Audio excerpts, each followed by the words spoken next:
سلام البنات، كي دايرين؟ لاباس عليكم؟ صحيحه لاباس؟ كنتمنى كلكم تكونوا بخير وعلى خير. اليوم ان شاء الله بغينا نديروا واحد انواع ديال المملحات، واللي غيكون طبق هذا القاعده الرئيسيه او المكون الرئيسي هو هذا الخبز ديال التورتيه كيف كتشوفوا. دونك حنا غنديروا 3 اشكال ديال المملحات بهذا الخبز ديال التورتيه، ونبداو على بركه الله بالنوع الاول عفوا والشكل الاول.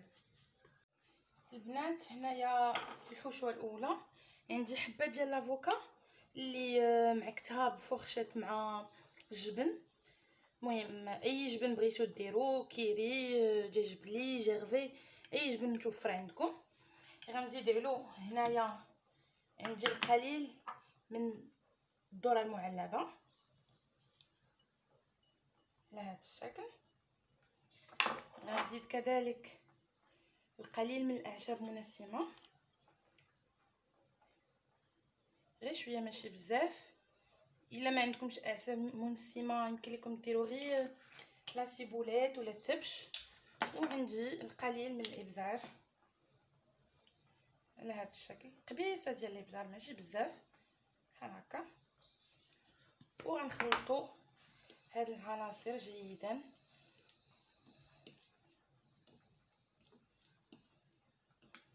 على هذا الشكل.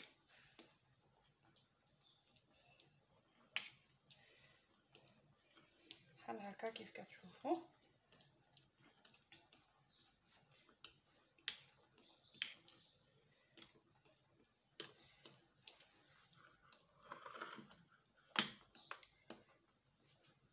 غناخد خبز ديال التورتيه ديالي. دونك هنا البنات كيف شفتوا خديت الخبز ديال التورتيه وغندير واحد الكميه مهمه ديال هاد لاصوص على هذا الشكل، وغنطليها كامله بحال هكا. ونحاول ما نوصلش لهنايا الجنب الاخير على هذا الشكل. هنا كيف كتشوفوا البنات ندير القليل.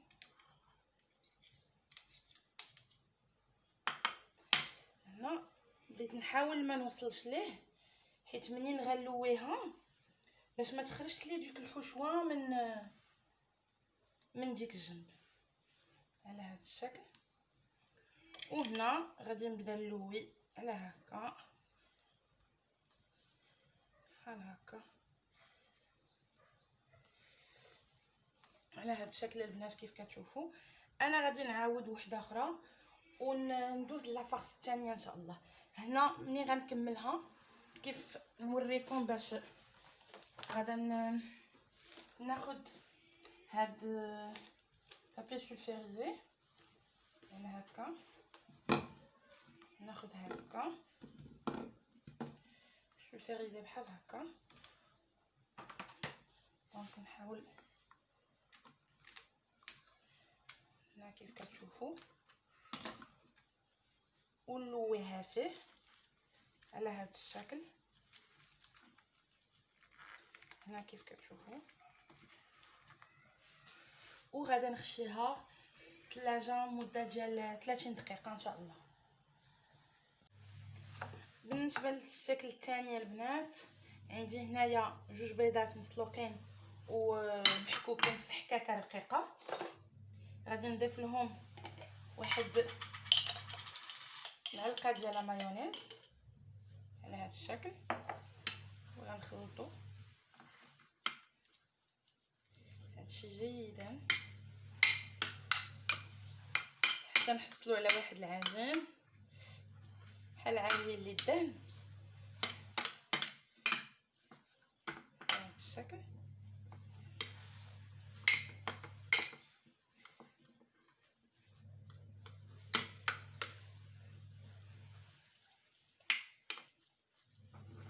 على هذا الشكل البنات حصلنا على هذا الشكل ديال البيض ولا مايونيز.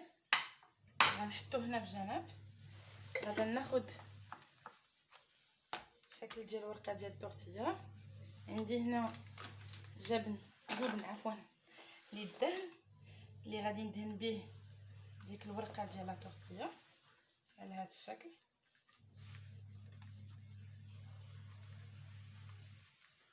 حاولوا ندهنوها جيدا.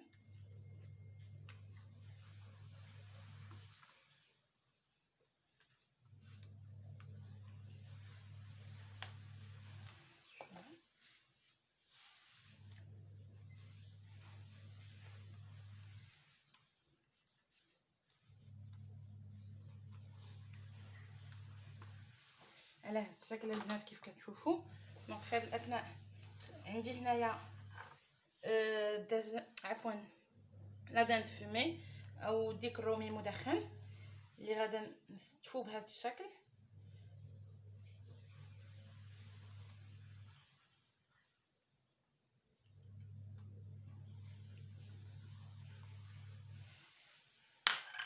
هكا كيف كتشوفوا.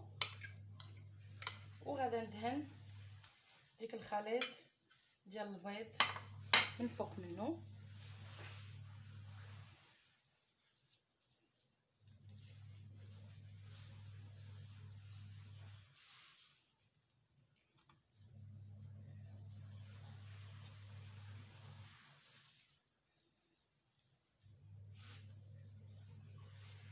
راح كتبقى فكره نوعوا بها لي بوفي ديالنا او المناسبات، ولا كنحيروا بعض الخطرات ما كنبقاو عارفين شنو نوجدوا. دونك هادو افكار بسيطه واحد يقدر يعتمد عليهم باش ينوع الطبله ديالو، ينوع لي بوفي ديالو الا كانت عندنا شي ضيافه ولا شي حاجه على هذا الشكل.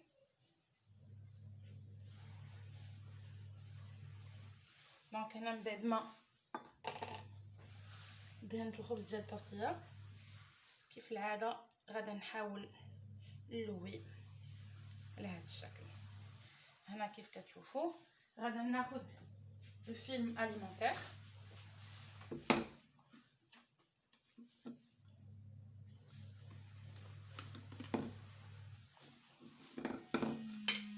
على هذا الشكل.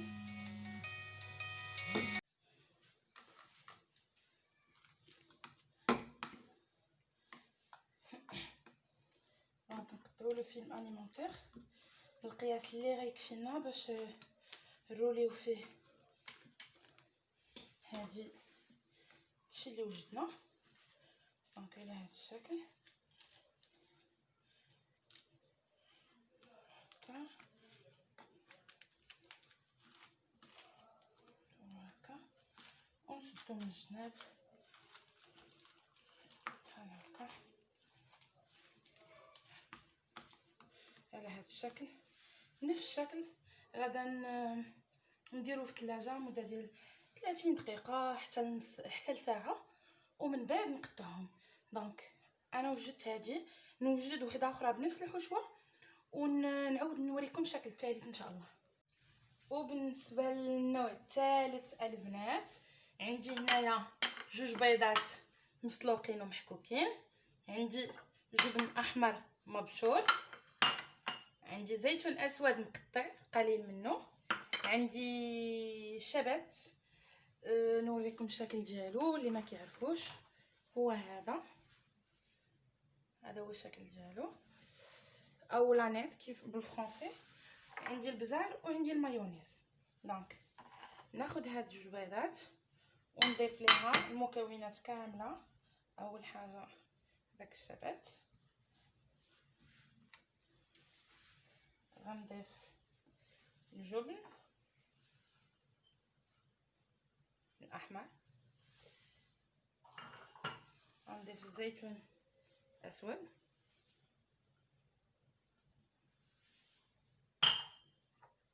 غنضيف القليل من الابزار كيبان لكم غير شويه.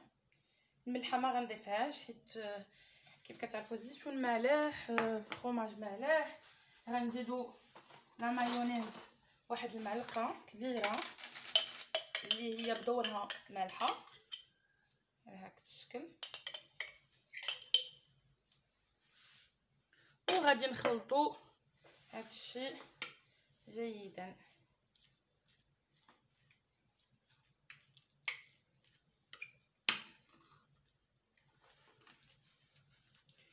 صراحه واحد المذاق كيعطي هاد الشربات مع داك الزيتون ويجيك البيض غزال.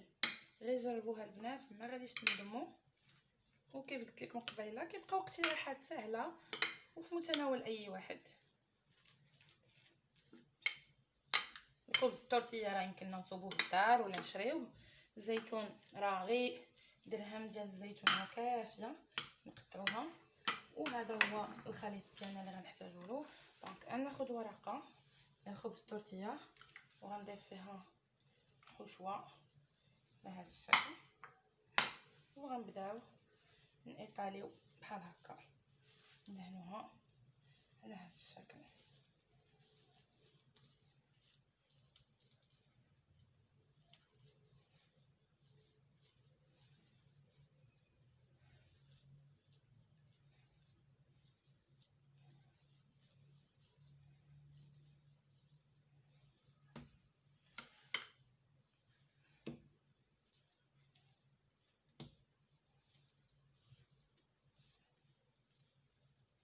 على هذا الشكل البنات كيف كتشوفوا نفس الشكل غادي نبرموها او نلويوها على هذا الشكل.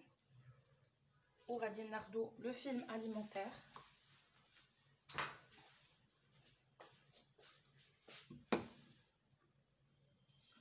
غنلويو فيه هاد الشكل الثالث ديال التورتيه فارسي ولا التورتيه غولو